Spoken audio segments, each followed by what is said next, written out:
샬롬! 오늘도 우리와 함께 하시는 하나님을 찬양합니다. 오늘 우리와 함께 하시는 하나님의 말씀을 사모하는, 오늘 우리에게 주시는 하나님의 말씀은 예레미야 38장 말씀입니다. 제 38장. 마따니 아들 스바랴와 바스후리 아들 그다랴와 셀레미야의 아들 유갈과 말기야의 아들 바스후리 예레미야가 모든 백성에게 이르는 말을 들은즉 이르기를, 여호와께서 이와 같이 말씀하시되 이 성에 머무는 자는 칼과 기근과 전염병에 죽으리라. 그러나 갈대아인에게 항복하는 자는 살리니 그는 노량물을 얻음같이 자기의 목숨을 건지리라. 여호와께서 이와 같이 말씀하시니라. 이 성이 반드시 바벨론의 왕의 군대의 손에 넘어가리니 그가 차지하리라 하셨다. 이에 그 고관들이 왕께 아뢰되, 이 사람이 백성의 평안을 구하지 아니하고 재난을 구하오니 청하건대 이 사람을 죽이소서. 그가 이같이 말하여 이 성에 남은 군사의 손과 모든 백성의 손을 약하게 하나이다. 시드기야 왕이 이르되, 보라, 그가 너희 손안에 있느니라. 왕은 조금도 너희를 거스를 수 없느니라. 그들이 예레미야를 끌어다가 감옥들에 있는 왕의 아들 말기야의 구덩이에 던져 넣을 때에 예레미야를 줄로 달아내렸는데 그 구덩이에는 물이 없고 진창뿐이므로 예레미야가 진창 속에 빠졌더라. 왕궁 내시 구수인 에벤멜렉이 그들이 예레미야를 구덩이에 던져 넣었음을 들으니라. 그때 왕이 베냐민 문에 앉았더니 에벤멜렉이 왕궁에서 나와 왕께 아뢰어 이르되, 내 주 왕이여, 저 사람들이 선지자 예레미야에게 행한 모든 일은 악하니이다. 성중에 떡이 떨어졌거늘 그들이 그를 구덩이에 던져 넣었으니 그가 거기에서 굶어 죽으리이다. 왕이 구수 사람 에벤멜렉에게 명령하여 이르되, 너는 여기서 30명을 데리고 가서 선지자 예레미야가 죽기 전에 그를 구덩이에서 끌어내라. 에벤멜렉이 사람들을 데리고 왕궁 곳간 및 방에 들어가서 거기에서 헝겊과 낡은 옷을 가져다가 그것을 구덩이에 있는 예레미야에게 밧줄로 내리며 구수인 에벤멜렉이 예레미야에게 이르되, 당신은 이 헝겊과 낡은 옷을 당신의 겨드랑이에 대고 줄을 그 아래에 대시오. 예레미야가 그대로 하매 그들이 줄로 예레미야를 구덩이에서 끌어낸지라. 예레미야가 시위대 뜰에 머무니라. 시드기야 왕이 사람을 보내어 선지자 예레미야를 여호와의 성전 셋째 문으로 데려오게 하고 왕이 예레미야에게 이르되, 내가 네게 한 가지 일을 물으리니 한마디도 내게 숨기지 말라. 내가 이 일을 왕에게 아시게 하여도 왕이 결코 나를 죽이지 아니하시리이까. 가령 내가 왕을 권한다 할지라도 왕이 듣지 아니하시리이다. 시드기야 왕이 비밀이 예레미야에게 맹세하여 이르되, 우리에게 이 영혼을 지으신 여호와께서 살아계심을 두고 맹세하노니 내가 너를 죽이지도 아니하겠으며 네 생명을 찾는 그 사람들의 손에 넘기지도 아니하리라. 만군의 하나님이신 이스라엘의 하나님 여호와께서 이와 같이 말씀하시되, 내가 만일 바벨론의 왕의 고관들에게 항복하면 내 생명이 살겠고 이 성이 불사름을 당하지 아니하겠고 너와 내 가족이 살려니와 내가 만일 나가서 바벨론의 왕의 고관들에게 항복하지 아니하면 이 성이 갈대아인의 손에 넘어가리니 그들이 이 성을 불사를 것이며 너는 그들의 손을 벗어나지 못하리라 하셨나이다. 나는 갈대아인에게 항복한 유다인을 두려워하노라. 염려하건대 갈대아인이 나를 그들의 손에 넘기면 그들이 나를 조롱할까 하노라. 그 무리가 왕을 그들에게 넘기지 아니하리이다.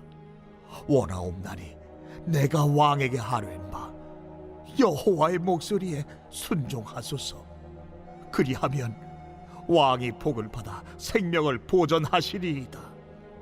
그러나 만일 항복하기를 거절하시면 여호와께서 내게 보이신 말씀대로 되리이다.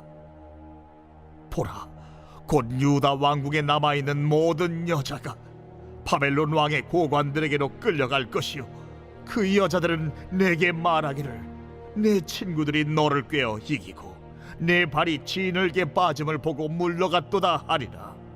내 아내들과 자녀는 갈대아인에게로 끌려가겠고 너는 그들의 손에서 벗어나지 못하고 바벨론 왕의 손에 잡히리라. 또 내가 이 성읍으로 불사람을 당하게 하리라 하셨나이다. 너는 이 말을 어느 사람에게도 알리지 말라. 그리하면 내가 죽지 아니하리라.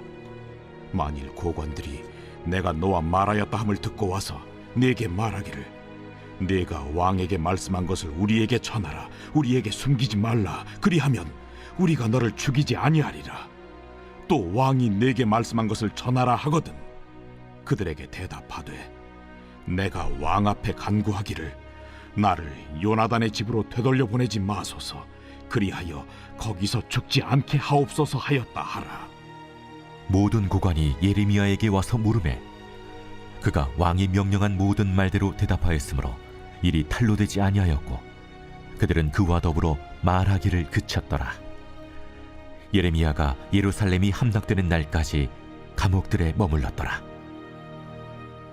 오늘날 우리는 이 세상을 살아가며 수많은 어려움을 만나고 이를 피하거나 이겨내기 위해 애쓰며 살아갑니다. 하지만 어떤 문제들은 너무나 커서 도망가고 싶어집니다. 그 무게 아래 눌려 결국 포기하는 이들도 있습니다. 실제로 인생의 어려움을 이겨낼 힘을 찾지 못해 자살하는 사람들도 있습니다. 자살을 선택하지 않더라도 누구나 자신의 삶 속에 드러나는 문제와 고난을 가볍게 여기진 않을 것입니다. 우리는 겉으로는 강한 척, 아무렇지도 않은 척 살아가지만 사실 이 우주의 먼지만큼 작은 존재일 뿐입니다. 우리의 힘과 능력은 때로 보잘것없으며 앞날을 볼 수도 없고 낭떠러지에 몰린 듯한 상황에 서 있을 때도 있습니다. 이럴 때마다 우리는 우리의 존재가 얼마나 연약한지를 알게 됩니다. 이것은 예수를 믿는 사람과 그렇지 않은 사람 모두가 경험하는 현실입니다. 예수님을 믿지 않는 이들은 세상의 여러 가지 가치, 미디어, 지식 등으로 이 세상을 살아갑니다.